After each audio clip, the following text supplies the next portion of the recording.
Ini jadi gue terdampar satu pulau sendirian, gak ada temen gitu kan ya.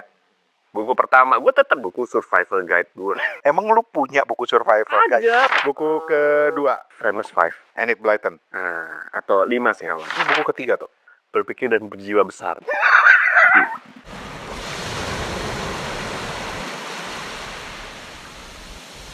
Oke. Her Toto Eko, saudara-saudara, temen Kepo Buku. Tapi sebelumnya ada yang nanya dulu, Tok. Nanya apa nih? Lu di Kepo Buku kenapa ngelenong mulu sih gitu? Nggak serius-serius gitu? Ngelenong mulu ya? Ya emang bawaan gue begitu kali ya. Kan namanya orang Jawa. Jadi kan ngelenong. Yang masuk, Tok. Masuk. Karena gue orang Jawa yang dari umur 3 tahun gue tinggalnya di Condet. Jadi ya kelihatan gitu logat-logatnya. Tapi dan memang Kepo Buku itu kan prinsipnya bukan ngelenong, tapi Ya ngobrol biasa. kita ngobrol biasa soal buku gitu. Jadi Kita tiap hari ngobrolnya kayak begitu. Tapi gue mau challenge lu dulu, Tok. Lu serius aja, 1 menit aja serius. Apaan? Memperkenalkan diri lu. Ini ala-ala podcast kita dulu. Tolong pendidikan dulu kayak bagaimana gitu. Gue tadi Gita Wirawan ya. Ceritain deh tentang masa kecil lu. Siap? Oh belum. Kan Gita Wirawan kalau ngomong dikit-dikit sih. Iya, siap. Iya. Silakan. Ya begitulah. Gak bisa. Susah ya. Susah mau ini juga mau serius gimana? Caranya serius. Gak bisa. Parah nih. Enggak, kalau serius bawahnya nanti jadi ngomongin kayak di kantor-kantor. Karena gitu, lu kerjaan gue sehari-hari. Pekerjaan lu udah terlalu serius ya. Iya gitu, nggak lucu jadinya. Ya udah. Ketemu lu muka lu juga nggak serius begini, susah. Ada yang komentarin. Ya kita. Bang Rate emang bener kumisnya miring sebelah. Nih lihat, nih mana miringnya? Itu edisi yang kemarin itu ya, itu udah serius ya gue bilang. Karena Toto dia bilang, emang Bang Rate bener kumisnya miring sebelah. Tapi Tok lu ngapain sih Tok di Singapura dan udah dari tahun berapa sih Tok? Gue sebenarnya lulus kuliah kerja di sini, kerja di Indonesia 6 tahun. Di radio. Oh belum ya? Oh enggak, bukan di radio justru waktu zaman kuliah. Oh zaman kuliah, oke. Zaman butuh uang tambahan. Itu di Semarang. Di Semarang. Jadi tahun berapa itu kira-kira? Tahun berapa ya? Gue masuk Undip itu tahun 94. 94. Jadi tahun 94 kalau ada yang masih di Semarang tahun 94 sering dengerin radio tertentu. Radio penyiar tuh.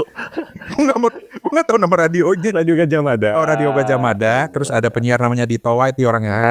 Ini orangnya nih. Gitu. Oke. Pasti kalau dengerin gue saat itu juga pasti dia udah tua sekarang. Udah seumur gitu kan. Terus jadi lu di Jakarta dulu. Maksudnya gue tuh waktu siaran sih waktu zaman di Undip. Oke. Butuh uang tambahan kan, namanya kuliah gitu kan. Kalau apa namanya uang dari ortu kan kadang cukup buat makan doang. Gue butuh buat dugem, buat nyimeng, enggak. Dia ngeluarin dirinya sedih. Enggak buat itu enggak. Ya dia enggak seperti itu. Buat ikut kajian, buat ikut pengajian kan. Ya untukin anak yatim, Kelas filosofi. Ya betul, anak yatim, janda-janda kembang kan kita butuh duit gitu kan. Gitu. Terus. Gitu. Nah itu siaran. Nah itu abis itu gue lulus tahun 99 ya udah gue di Jakarta kerja 6 tahun. Background lo apa sih? Background gue ini apa deh? Tombol untuk turunin. Iya itu background gue. Kuliah gue akuntansi dulu. Akuntansi.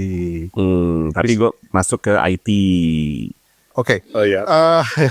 Kita mulai dengan buku yang pertama deh. Jadi kan intinya lu terdampar di sebuah pulau dan lu hanya boleh bawa 3 buku gitu ya. Sebenarnya lu udah pernah melakukan ini, tapi kan waktu itu pendek buat lucu-lucuan doang kan ya. Sampai lu bilang buku tulis segala buku TTS kan. No. Buku TTS lu. Gue. Lu. Enggak yang pertama yang kita ngomongin terdampar yang pertama. Lu apa? Pokoknya segala macam buku yang aneh-aneh. Buku cara survive di sebuah pulau bukan. Poinnya bukan itu. Okay. Tapi bagaimana lu bisa menemani buku itu menemani lu di pulau terpencil itu. Tentu lu harus memilih buku-buku yang memang menarik buat lu kan atau yang punya arti buat lo gitu. Buku pertama Tok, jangan khawatir. Buku-buku yang penting-penting, buku-buku matematik segala macam, bebas lu mau buku apa aja. Ini jadi gue terdampar satu pulau sendirian, gak ada temen gitu kan ya. Buku pertama, gue tetap jawaban gue pertama kalau gue bisa bawa buku itu adalah buku survival guide gue. Iya.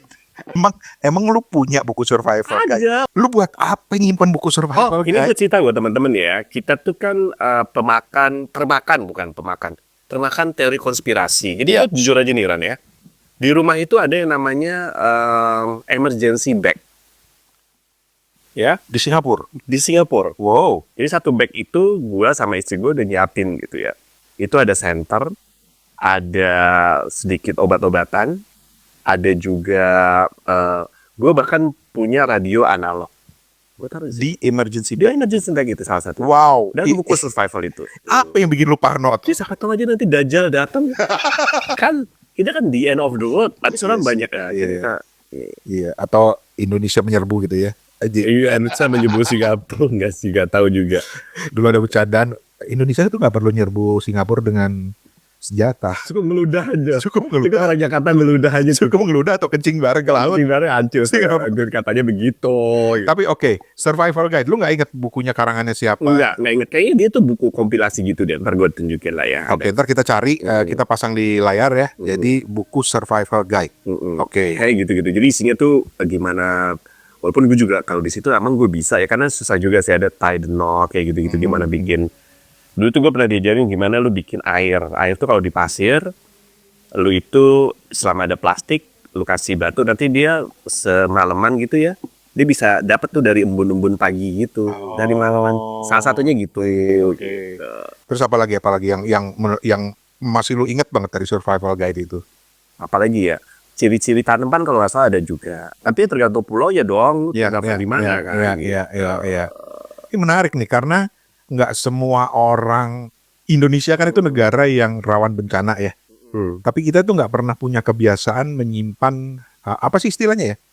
Survival bag, Ya survival bag lah. Apa emergency bag lah. emergency bag gitu ya di tempat Yang isinya masing-masing. tuh kayak ya tadi Rani bilang air minum, mungkin kalau buat teman-teman ada radio analog kita butuh juga kan misalnya kayak gitu. Terus jangan selalu coba nyelamatin sertifikat tanah aja. Jangan. Itu lebih penting. Lu punya sertifikat tanah lu selamatin, kalau lu kagak bisa makan ya percuma. Bener gak? Orang kita kan jujur aja orang kita. Dulu gue juga gitu ya. Bag ini apa? Nyokap gue. Ini isinya ijazah, surat tanah segala macam ada satu bag. Tapi kita lupa nyiapin yang emergency bag. Emergensinya. Karena ketika amit-amit Amit-amit, ya, amit-amit. tanah Ada bencana lah. ada bencana alam atau apa, surat-surat berharga itu belum tentu jadi berharga kan? Belum jadi berharga. Walaupun benar sih dimasukkan dalam satu tempat, tapi itu juga butuh. Dan dari pilihan pertama lu aja, gue udah bisa mengasumsi lu orangnya praktis banget ya. Sebenarnya kalau dibilang praktis enggak juga. Nggak praktis gini karena kan ada orang yang misalnya dia orangnya lebih apa ya? Gue istilahnya apa? Melankolis atau romantis gitu sehingga dia bilang, gue akan bawa buku yang pertama kali dihadiahin sama pacar gue, supaya gue selalu ingat dia gitu. Sementara lo survival guide, praktis gue gitu. Itu nggak sih? Lo tipe orang kayak gitu nggak sih? Gue mungkin tipe orang yang nggak suka repot kali ya. Gitu. Nggak. Pokoknya apa adanya aja lah ya. Apa adanya ada gitu. Santai-santai aja. Dan ribet. Gue orangnya ribet. Ribet. Enggak lah. Apaan ribet gue tiap kali dulu. Gue ingat awal-awal kepo buku kalau ngobrol sama Steven tuh yang pertama, kan dulu definisinya apa dulu? Anjir. Nah itu bisa gue aja biar asik aja gitu. Tapi oke. Tapi dari sebelum kita ke buku yang kedua, tapi dari segi buku sebenarnya selera lo tuh bukunya kayak apa sih, Tok? Ya kalau buat teman-teman nih yang suka dengerin kepo buku, pada dasarnya gue tuh lebih cenderung ke arah non fiksi. Non fiksi, oke. Dan yang gue tuh sebenarnya kalau kecenderungan gue saat ini ya, sebenarnya gue banyak gitu. Jadi kalau orang lihat toko buku apa, ini mah Steven ya, rak buku. Ya kalau Steven kan bilang, Steven boleh klaim rak bukunya dia dah sekaligus toko bukunya dia. Sombong emang bener tuh. Sombong lu. Ya sebenarnya aja apa lu. Nah gue tuh sebenarnya random sih. Oke. Karena gue orangnya sebenarnya kalau secara kepribadian, gue tuh orangnya moody. Moody in any way. Jadi hari ini gue suka filsafat, ya gue akan baca filsafat. Hari ini gue suka agama, gue baca agama.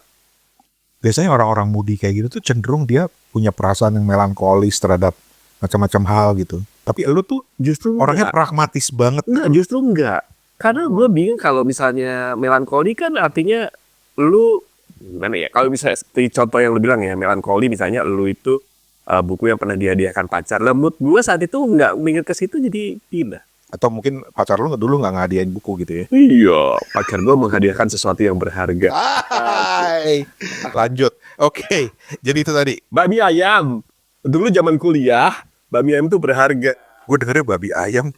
Bakmi ayam. Ayam berharga. Gara-gara Imlek pengen makan babi ya, pengen dapat angpau ya. Iya. Sebelumnya gongsi facai. Sebagai orang Singapura, buat Toto gongsi facai, buat Steven dan buat teman-teman semua yang ngerayain. Karena ini kita rekam 1 hari setelah Imlek. Oke. Survival. PR lo adalah lo mengingat-ingat kembali buku itu. Tapi boleh nanti gue kasih. Gue ambil. Oke, coba lu ingat kembali deh. Apa yang mendorong lu untuk ngambil atau beli buku itu? Lu belinya di mana dulu, di Singapura? Di Singapura. Apa yang mendorong lu untuk punya buku itu? Ya random aja gitu. Karena gini, gue tuh sebenarnya seriusan. Ini kan kalau teman-teman suka denger kepo buku gitu ya, gue tuh suka ke toko buku hampir setiap minggu gitu ya. Ya gue tuh cuma ngider aja. Ibaratnya orang tuh window shopping gitu. Kalau gue book shelf shopping gitu kan. Jadi ngider. Kadang-kadang ada yang menarik nih, lucu nih gitu. Gue kalau lihat rak buku gue tuh kadang-kadang gue buku Mark dan Kenny buat apaan sih toh gitu. Istri gue dibilang begitu. Tiba-tiba kenapa lu pengen belajar Hebrew ya? Atau Sanskrit yang gue bilang gitu, gitu kan. Tapi ya gitu maksudnya mungkin ada pengetahuan yang gue nggak tahu dan kadang-kadang menimbulkan, mungkin lu bener dalam artinya menimbulkan romantis tuh masa lalu di mana gue suka dulu ikut PMR atau Pramuka. Ikut how to tie the knot. The knot dalam sesungguhnya ya bukan kawin lagi ya gitu misalnya. Gue nggak ngomong loh. Ya kan gue lu nunjuk. Bukan gue loh, dia sendiri yang ngomong terus. Ya kayak gitu. Jadi menarik sebenarnya. Oke, kita akan maju ke buku yang keduanya dan masih sama yang kemarin nggak? Sama. Wah, hajar lo udah lupa. Alhamdulillah. Oke. Jangan dong, jangan TTS. Lo buku apa yang kira buku sekarang gini? Buku Yasin lo ya. Kayak ada foto lo sendiri. Buku Yasin. Ada foto lo. Kecil. Gue yang mau tung. Lah emang itu orang yang bongkar. Kayak ini cuma pengen nampil aja gitu nggak ya? Bukan ya? Sponsor gitu nggak? Ingat gak sih bercanda 80-an? Iya 80-an. Lu apa pekerjaan model? Model apa buku Yasin? Model buku Yasin. Sampai sekarang masih ada gak sih? Kayaknya enggak ya? Gak. Bahkan buku Yasin yang ada fotonya itu udah jarang. Oke, kita sekarang beranjak ke buku yang kedua. Sebentar lagi.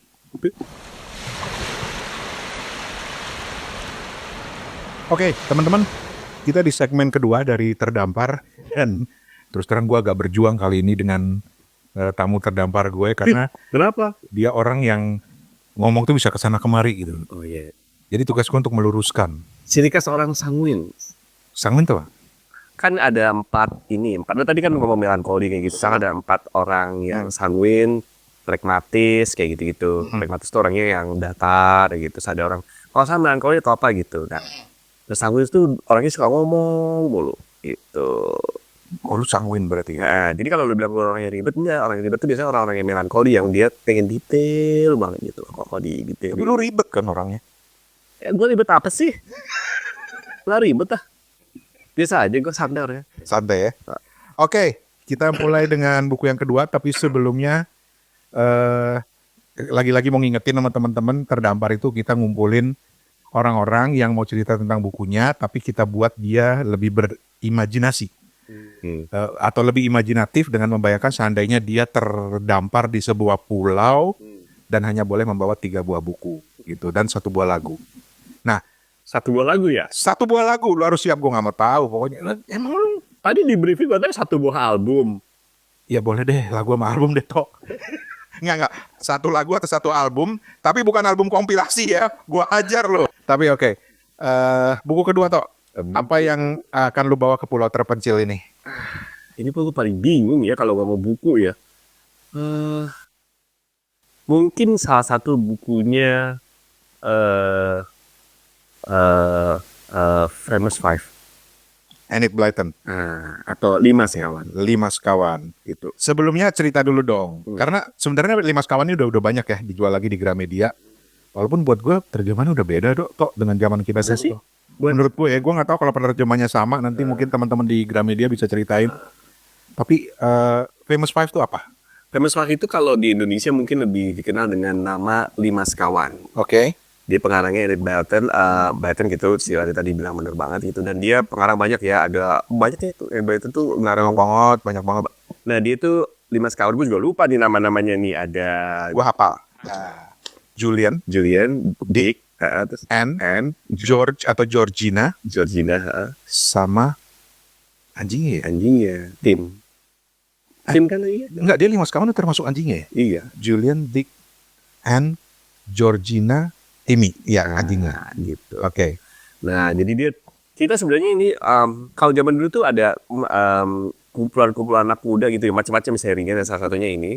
Itu dia sebenarnya simpel aja gitu, dia ketemu terus nanti hari ini liburan kemana gitu kan, setiap satu serinya, terus tiba-tiba ada cerita misteri gitu. Istrinya lebih cenderung misteri kriminal ya gitu, jadi dia macam-macam lah gitu. Mereka yang memecahkan. Nanti oh ternyata si ini biang keroknya gitu misalnya. Kenapa gue pilih buku itu? Nah ini baru romantisme, karena itu mungkin salah satu dari banyak buku pertama gue yang gue beli dan tiba-tiba suka, bukan tiba-tiba suka ya, dan suka gitu. Oke. Gitu. Wow. Dulu tuh gue punya romantisme ketika gue tuh bokap gue tuh kalau gue minta apa itu mungkin agak suka. Kenapa lu pengen minta mainan? Tapi begitu Pak ke toko buku gitu ya, bokap gue tuh ayo, karena dia sendiri juga suka baca. Jadi kalau ngomong gue kenapa gue suka baca gitu, itu karena pengaruh nyokap sama bokap gue suka baca, nyokap gue suka baca gitu kan. Nah bokap gue juga suka dulu bacanya, dia itu bangsanya siapa tuh dulu, Sidney Sheldon ya, Sidney Sheldon. kayak gitu-gitu, misteri-misteri juga sebenarnya ya. Begitu John Grisham belakangan ada juga, terus Aku baca Sidney Sheldon. Agatha Christie, Mirawe gitu nggak? Mirawe nggak begitu, dia lebih cenderung Margate. enggak juga. Lupus kayaknya. Lupus. Bokapnya Toto baca Enggak. Jadi dia tuh kan baca cerita-cerita misteri kayak gitu, kriminal gitu. Nah akhirnya gue juga, gue apa gitu. Nah kebetulan gue ada 5 sekawan nih. Ya udah ambil. Dan kebetulan akhirnya jadi tertarik. Jadi gue inget banget tuh setiap kali ada uang lebih atau bokap gue ini, ya udah ke Gramedia Matraman waktu itu. Halo Gramedia. Anjir. Oh iya, halo Gramedia. Kita tetap ya mau visual mau audio tetap halo Gramedia. Ada yang nanya maksudnya halo Gramedia apa? Oke nanya aja. Kayak bener nggak tahu aja. Gue ada lah. Halo Gramedia. Oke. Oke. Apa yang lu punya lengkap nggak 5 sekawan? enggak sebenarnya. Oh enggak. Karena dulu lu berkali-kali bilang gue suka 5 sekawan, gue pikir lu lengkap bukunya. kalau dibilang lengkap enggak. Kalau dibilang enggak, karena kan dia tahu sendiri ekonomi saat itu kan juga nggak kuat-kuat banget gitu. Jadi Dan mahal. termasuk buku tuh saat itu kalau sekarang bilang kok buku sama mahal, sebenarnya waktu itu juga gitu. Yes. Gitu sebenarnya. Dan ya mungkin random aja gitu. Dan gue dulu untungnya bukan termasuk orang sana sekarang yang kita tuh harus kalau satu series ngelengkapin gitu. Oh iya. Nah, gitu kan. Ya udah ambil aja yang ini, dan gue dulu nggak ngerasa bahwa, dan memang dia ceritanya lepas kan seri 1, seri 2, seri 3, dia nggak pernah disambungin lu ketika waktu itu dia nggak pernah. Enggak. Dia satu buku selesai. Pertama satu buku selesai. Pertama itu romantis. Kedua itu awal-awal gue bacanya di bahasa Indonesia. Yap. Tapi gue baru tahu cara baca George itu adalah George gitu. Yes. Atau judul. Bukan George. Oke. Dan bokap gue juga gak pernah benerin. Gue tahu dia baca itu ketika waktu itu seriesnya juga ditampilkan atau ditayangkan di TVRI. Yes. Serialnya. Serialnya. Gue ingat tuh N-nya cakep banget tuh, sesuai dengan Betul. Dan gambarnya sama Rani mungkin ya, my first star crush gitu ya, bukan bilang gitu. Itu N. Gue gak tahu pemerannya siapa ya. Mungkin kita cari ya. Karena dia lucu gitu. N tuh cakep gitu ya. Dan dia pakai bandana. Yes. Dan bandana itu bukan bando yang kecil gitu, bukan bando ya ampun, bukan. Gede, yang bandana gede. Yoi. Gitu. Dan cewek banget kan? Cewek banget. Dan dia Gitu. berseberangan dengan George. George yang sebenarnya Tomboy. gitu. Bahkan dia minta dipanggil George walaupun nama aslinya Georgina. Oke. Jadi itu yang selalu lekat di gua gitu. Nah makanya kalau gua pengen ambil, kalaupun cuma satu buku apa aja, Tapi ya, ya itu yang paling melekat. Salah satu seri yang paling melekat itu adalah, kok nggak salah judulnya apa ya? Kereta Misteri gitu. Kereta Misteri. Kalau Kalau tahu gua juga kan? ingat, kalau gue yang paling berkesan buat gue adalah dan itu kalau lu mau bawa gue rekomendasi itu sih Rahasia di Pulau Kirin. Oh iya itu ya udah sebutin juga ya. Itu Yes. salah satu ya. Oke. Apa yang bikin lu terkesan sampai wah gue kayaknya harus bawa nih 5 sekawan nih gitu. Pertama ya romantis masa lalu. Ya gue bisa ngenang gitu kan. Terus gue nggak tahu di Pulau Terdampar itu gue hidup sampai berapa lama. Paling enggak itu salah satu kenangan manis gue. Cie. Asik. Gitu. Ya kenangan masa kecil kan, dimana lu tuh dibawa sama bokap lu gitu. Bokap lu punya waktu gitu. Apa yang bokap buat ke toko buku kayak gitu-gitu. Ya itu aja. Tapi kalau dari segi ceritanya, Ya itu. misterinya ya. Misterinya, pertemanannya juga. Kadang-kadang ada sisipin satu dua. Ketika zaman dulu kan itu kalau nggak salah kira-kira settingannya tahun 40-50 gitu kan. Ketika zaman itu ya, bukan 60-an kan. Itu awal-awal loh. Ini berita tuh Edit Britain itu settingnya tahun berapa? 60-an kali ya? enggak. Kayaknya sebelum deh kalau nggak salah. Oke. Nah, value-value yang saat ini kita mulai hilang itu masih dipegang. Value itu seperti value setia kawan, kayak gitu-gitulah. Tuh, menghargai orang tuh masih dipegang banget. Nah, tuh. Jadi kalau ada yang mau baca sekarang tetap masih relevan sih menurut gue ya. Menurut gue sih relevan. Nggak tahu juga sih, tapi menurut gue sih iyalah itu kan value dasar ya. Gitu.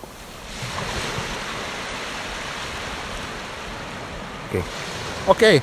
Langsung buku ketiga. Itu tadi cuma pengantar Ternyata doang. Gitu. karena kepo aja sebenarnya. Tapi buku ketiga tuh. Buku ketiga apa ya? Gue juga bingung kalau terdampar itu buku ketiga. Buku Survival Guide. Kedua Enid Blyton. 5 sekawan apa aja ya. Ini kalau gue suruh, ini nggak relevan ya, tapi lagi-lagi romantisme ya. Karena itu yang melekat di gue. Bukan buku-buku awal gue itu. Berpikir dan berjiwa besar. Lo bayangin ya, ke SMP gue tiba-tiba buku kayak apa aha moment, tau gak sih lo? Orang tuh harus begini ya gitu ya.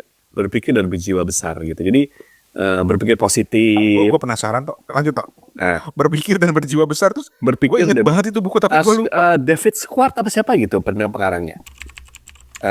Nggak tahu bahasa Inggrisnya aja apa ya. Gue inget banget edisi yang bokap gue punya dulu adalah warna putih gitu, dan bukunya tebel gitu pak.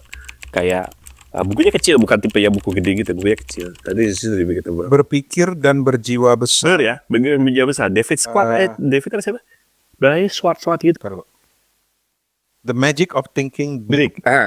Oh, yes, David Schwartz. Nah, gue masih inget tuh. Nah, kalau gue masih inget ya itu buku yang paling nempel. Jadi buku di benak gue yang saat ini masih nempel. Setelah gue, soalnya gue agak bindeng nih. Malu udah tua lah. Ya Allah. Tau gak sih, dia kalau pakai begitu gue ingetnya apa? Engkau digelodok.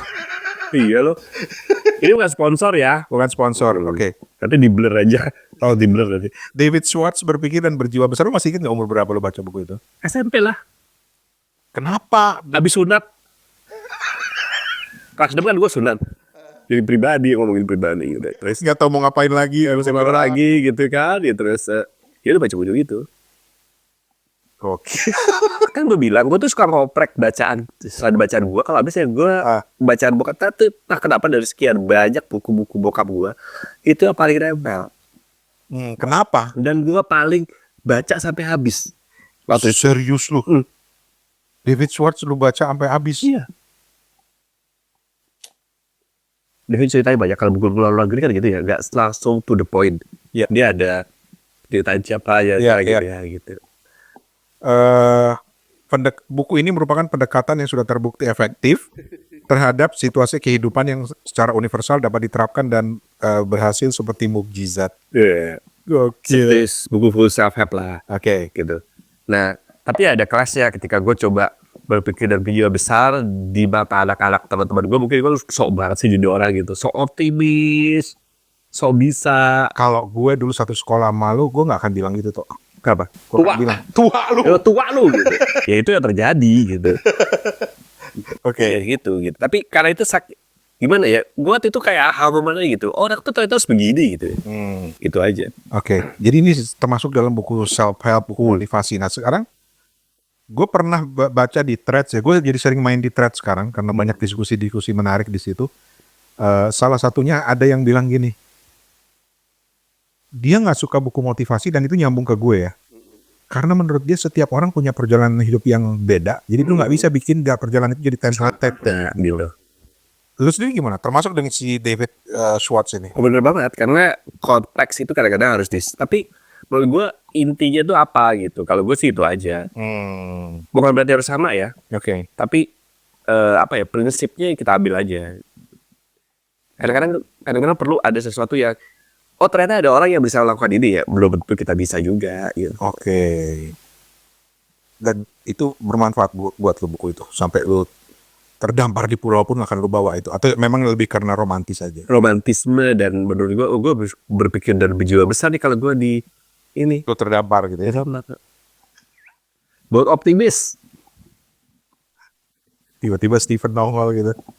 Bang Toto, ini ada tambahan lagi nih. How to win ESBN ini ESBN-nya. Ya gue nggak mungkin kan gue pakai how to win and influence Win friends and influence people. orang terdapat sendiri gue mau teman sama siapa gitu kan. Oke. Tapi bener deh, kalau gue juga baca buku itu, tapi impactnya di gue itu, aha momennya itu memang bener-bener buku itu. Kenapa gue selalu sebut itu?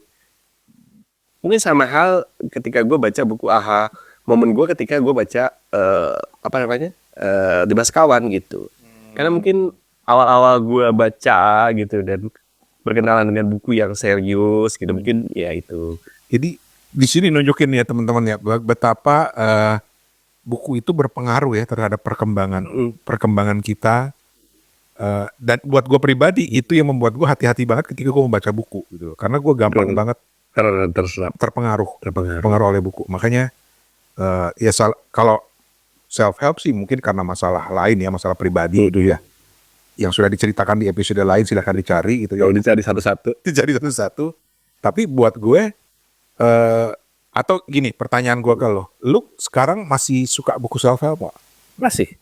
Maksudnya masih, tapi kasuistik ya. Misalnya kayak buku-buku tentang how to communicate, menurut gue self help kan. Kayak gitu-gitu. Storytelling menurut gue in a way, gue dulu gak setuju ya. Mungkin enggak, tapi gimana ya? Itu kan ada, pokoknya gini, buku metode tentang hal sesuatu tuh menurut gue itu self help. Menurut gue ya. Ya. Sementara penafsiran gue tentang self help itu adalah yang pribadi ya, yang melibatkan emosi lo, gitu loh. Bagaimana lo membuat mindset lo supaya jadi begini gitu. Oke, betul. Sementara kalau misalnya storytelling itu kan technical, gitu loh. Menurut gue sih gitu. Iya, kalau ada pendapat lain silakan. Oke. Nah mungkin kalau pakai definisi lo, gue masih kayak gue terakhir baca buku yang how to work with fuck people atau apa kayak gitu-gitulah. Oke. Kayak gitu kan ada yang gue lupa judul-judulnya. Iya. Tapi ada gitu kan. Oh itu sih Shit people atau apa gitu misalnya. ini apa? Itu terkenal banget bukunya. Susah nih kalau dua orang umur segini nih. Susah karena kita Otaknya udah. mungkin karena kita juga sering baca buku gitu ya. Jadi banyak buku tuh udah bersiliweran gitu. Jadi kita nggak kayak apa namanya Stephen. Kalau Stephen apal gitu kan. ISBN-nya aja. ISBN-nya apa? Mungkin kalau dia berhubungan dengan stok gitu. Jadi dia kalau hilang jadi kerugi gitu. Tapi lu termasuk yang mencatat nggak sih bacaan lo? Enggak. Jadi lu biarkan dia mengendap di kepala aja. Biarkan di kepala ada. Walaupun gue belakangan, kemarin gue pas balik dari Singapura ke Jakarta ya, itu ada depan gue gitu baca buku, dia garisin loh. Digarisin. Keren banget gue. Ada orangnya masih muda, menurut gue lebih muda dari gue. Tapi dia masih, wah gila nih. Masih beli buku fisik, terus dia garisin. Wah gokil. Ya sebenarnya sama aja kayak kita baca di Kindle atau di iPad ya kita ini. Tapi momen ketika gue lihat orang baca buku fisik kemudian digarisin pakai pensil. Itu keren banget ya. Pensil loh ya, bukan pulpen ya. Berarti dia kan effort bawa pensil loh. Apalagi ngeraut. Untung dia nggak di pesawat ngelaut gitu. Gitu. Ya jadi gitu, memang buku tuh mempengaruhi banget ya. Kayak gue bikin Berjiwa Besar itu menurut gue mempengaruhi gue banget. Sangat mempengaruhi. Itu yang membentengi gue ketika gue akhirnya teman-teman gue SMP juga bawa-bawa Eniero terus. Oh, sobat. Jadi Bisa aja lu ah. bisa, serius. Itu membentengi gue. Jadi gue tuh, ayo berpikir Berjiwa Besar. Jangan yang ini mulu, cari yang lain gitu. Oke. Itu dia bukunya Toto tadi. eh, Berpikir dan berjiwa besar. Itu dulu kalau lu ke toko buku manapun ada itu buku. Gila ya. Zaman dulu aja udah segitu-segitu. Ada. Berdampingan dengan How to Win Friends and Influence People.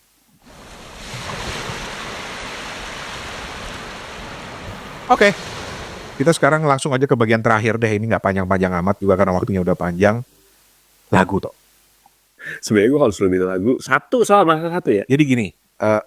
Satu diskotik boleh gak? Satu diskotik. Lu orang radio dulu udah pakai istilah diskotik belum? Iya, ruang diskotik itu adalah ruang yang Tempat penyimpanan dulu gue nggak pertama kali kerja di radio gitu. Sini mana? Ada tuh di ruang diskotik. Gue bilang, kenapa jadi di diskotik ya? Gue nggak tahu. Oh ternyata ruang penyimpanan kaset, penyimpanan CD. Jadi bukan apa ya? Kalau sekarang radio sekarang mungkin nggak ada ya. Zaman dulu kita tuh senang gitu lihat kaset jadi kasih nomor. nomor. Jadi di sekarang di komputer ya. Sekarang udah komputer. Udah asik lu pada kerja di radio. Zaman dulu kita punya lagu yang namanya lagu apa? Lagu pipis. Lagu pipis. Jadi kita dulu siaran tuh ada namanya lagu pipis. Lagu pipis itu adalah lagu yang durasinya panjang. Kalau kita pengen ke belakang. Sebagai penyiar atau operator pengen ke belakang, kita putar lagu pipis. Jadi kalau lagi diputar lagu itu gitu kan ya. Terus yang lagi dengerin teman-teman juga, ya dia lagi boker mungkin. Nah itu kesempatan terutama zaman dulu tuh hampir setiap jamnya kita harus merilai acara RRI. Nah gue benar teriak tuh dulu sama teman gue kebentar lah ya gitu. Kasih tahu deh. Ternyata RRI sebentar. Teriak, woi beritanya udah mau kelar woi. Like dia lagu ke atas. Giliran lagi semangat siaran, Udah. lagi udah ngumpulin lagu yang bagus-bagus, gitu ya. Tatonya siaran relay liputan kunjungannya Pak Harto Iya ya. ke Tapos. 1 jam habis. Jam siaran kita juga habis. Gabut kita zaman dulu kita sebagai penyiar ya. Pak Harto ngomongin kambing etawa. Ya Allah, inget banget zaman dulu. Oke lah, daripada kita terlarut dengan masa lalu, lagu tok. Aduh, lagu ya. Lagu jadi prinsip begini, lu boleh bawa satu lagu atau satu album tapi dari artis yang sama. Karena gini, dulu kita itu diajarkan untuk mengapresiasi satu album. Sampai hafal kan, side 1, nomor sini, lagunya ini, lagunya ini. Kan gitu kan. Tapi ada juga yang, gue lebih suka satu lagu aja. Tapi gue memberikan kesempatan, ada yang bisa mengapresiasi satu album, silahkan. Boleh satu lagu, satu album, artis yang sama. Jadi nggak boleh kompilasi. Oke. Kalau harus ada, ini gue bingung sebenarnya kalau ngomong lagu. Jujur aja.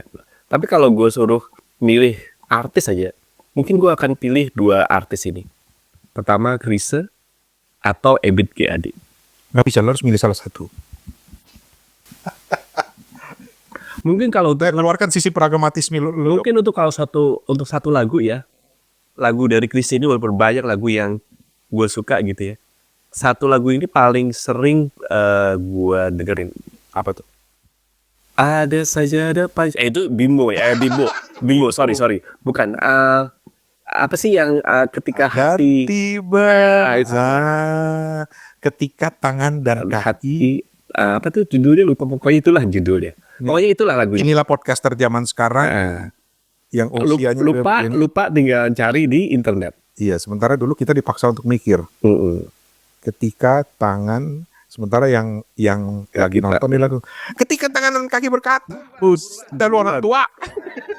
Ketika tangan dan kaki berkata, itu sebenarnya diambil dari salah satu ayat puisinya Taufik Ismail. Sebenarnya bukan puisi Taufik Ismail sih. Dia penafsiran ayat ya.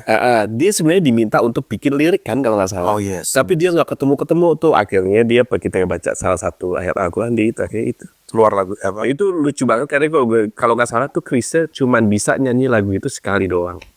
serius loh. Iya. Kalau dia habis itu nggak sanggup nyanyikan itu karena memang dalam banget. Pada saat rekaman pun berkali-kali kalau nggak salah gagal. Gara-gara dia selalu Nggak tahan.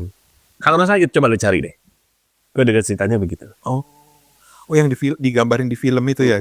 Biopiknya Chrisye. Nah, dan itu memang iya di biografi Chrisye itu juga ditulis kalau. Nah, gitu. Kenapa?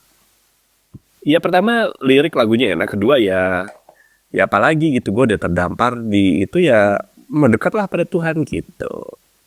mendekatlah pada Tuhan. Udah itu aja. Kalau gue boleh tanya, lu tuh orang yang spiritual atau religius? Apa bedanya sih? Bingung deh. Gue bingung. Kan sekarang lagi trend tuh. Pertanyaan adalah, lu orangnya spiritual atau religius? Spiritual, ini dari Nah. Definisi apa dulu? Aku udah nanya bilang sih. Toto-nya keluar. Definisi spiritual. Ini yang gue baca ya. Dan gue seneng terlibat dalam obrolan-obrolan itu, atau seneng nyimak gitu ya. Lu spiritual atau lu religius gitu. Spiritual itu, oke, kita mulai dari religius. Kalau menurut penafsiran yang gue baca ya, religius itu lebih kepada institutionalized religion. Jadi agama yang terinstitusionalisasi. Kalau spiritual? Spiritual itu lebih kepada mindset, kepada jiwa yang tidak terikat pada aturan-aturan agama tertentu. Oke. Nah, gue sendiri sampai sekarang, gue spiritual atau religius ya. Tapi apa perlu kita dikotomi seperti itu ya? Maksud gue, apakah seorang spiritualis tidak bisa jadi orang yang sekaligus religius atau kebalikannya? Nggak bisa dong. Kalau gue tahu sih definisi itu juga. Tapi menurut gue gimana ya? Mungkin itu definisi pribadi gue ya. Selalu mau mencap gue apa. Tapi buat gue, spiritual itu kan udah kita ada apa namanya? Ada Tuhan lah gitu ya. Ada sesuatu yang higher than us gitu. Tapi kan ketika kita menyatu dengan dia gitu, Bandung Gali gak kan.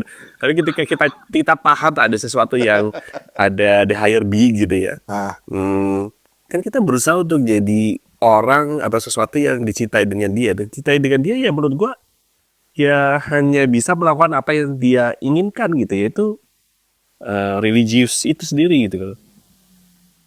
Misalnya gini, kalau ini mungkin pendapat gue, kalau lu kerja di satu perusahaan, lu tahu CEO lu paham bahwa gue kerja, gue harus report ke CEO, dan CEO tuh lu respect banget gitu.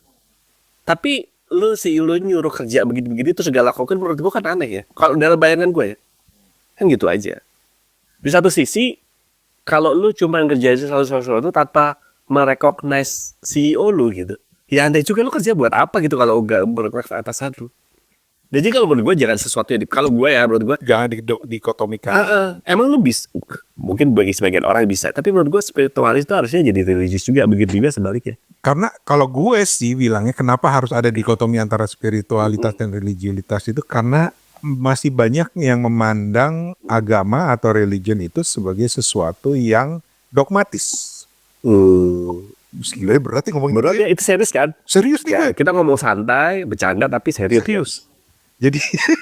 Jadi agama itu masih dilihat sebagai sesuatu yang lu harus begini, harus begini, harus begini, harus begini gitu. Jadi nggak ada jiwanya, nggak ada soulnya. Akibatnya apa? Spiritnya nggak ada. Nah itu dia, makanya kalau menurut gua kalau kita ngomong aturan agama tanpa dilandasi dengan spiritual juga menurut jadi kering.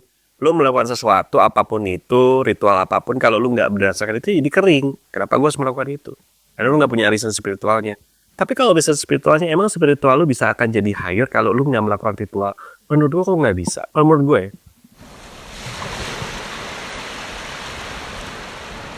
Anyway, thank you teman-teman.